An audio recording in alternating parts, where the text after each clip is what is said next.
કહેવાય સહકારી ક્ષેત્રે પણ તેમાં પણ અસહકારનું રાજકારણ જબરજસ્ત જોવા મળી રહ્યું। હાલમાં અમૂલમાં વર્તમાન શાસક પક્ષનું શાસન છે। આમ છતાં પણ શાસક પક્ષના ધારાસભ્યએ તેમની સામે મેદાનમાં ઉતરવાના છે।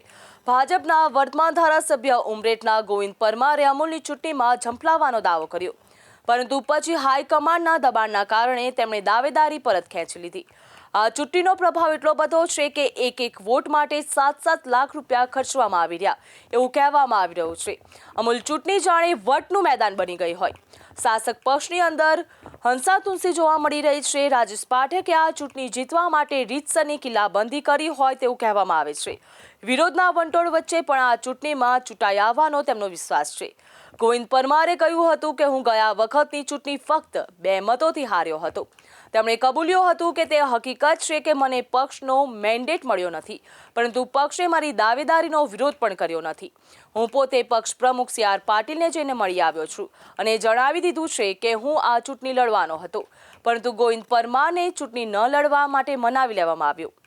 ગોવિંદ પરમારે પાટીલ સાહેબને જણાવ્યું હતું કે હાલ આ સત્તા ઉપર બેઠેલા લોકો કોંગ્રેસમાંથી માંડ 2.5 વર્ષ પહેલા ભાજપમાં આવ્યા। તેમણે એટલા બધા કૌભાંડો કર્યા છે કે પશુપાલકો બિચારા રાડ પુકારી ઉઠ્યા। તેમણે અમૂલના વર્તમાન વાઇસ ચેરમેન કાંતિલાલ સોઢાનું નામ લીધા વગર પણ કહ્યું હતું કે અમૂલમાં નોકરી માટે તેઓ 30-30 લાખ રૂપિયા પડાવે છે। આ ઉપરાંત અમૂલના કેટલાય કોન્ટ્રાક્ટમાં તેઓએ કૌભાંડ પણ કર્યા, કેટલાયમાં તેમની ભાગીદારી પણ હતી। આ બધાનો ભોગ પશુપાલકો બન્યા। તેમની પણ માંગ છે કે સહકારી ક્ષેત્રમાં રાજકારણમાં તમારા જેવા માણસોની જરૂર છે। જોકે ઉપર મુજબ બધી વાતો કરનાર ગોવિંદ પરમારે છેવટે હાઈકમાન્ડના દબાણ આગળ ઝૂકી ગયા હતા અને ઉમેદવારી પત્ર ભર્યું ન હતું। આ ઉપરાંત માતરના ભૂતપૂર્વ ધારાસભ્ય કેસરીસિંહે પણ માતરની 10મી બેઠક ઉપરથી અમૂલની ચૂંટણીમાં ઝંપલાવ્યું હતું। તેમણે પોતાના સમર્થકો સાથે ઉમેદવારી નોંધાવી હતી। તેમણે ચૂંટણીમાં વિજયનો વિશ્વાસ વ્યક્ત કર્યો। તેની સાથે જ વર્તમાન શાસકો ઉપર ભ્રષ્ટાચારને લઈને પ્રહારો કર્યા। કેસરીસિંહે જણાવ્યું હતું કે આ બેઠક ઉપરથી લડીને તેઓ વિશ્વાસ પેનલનું પ્રતિનિધિત્વ કરશે।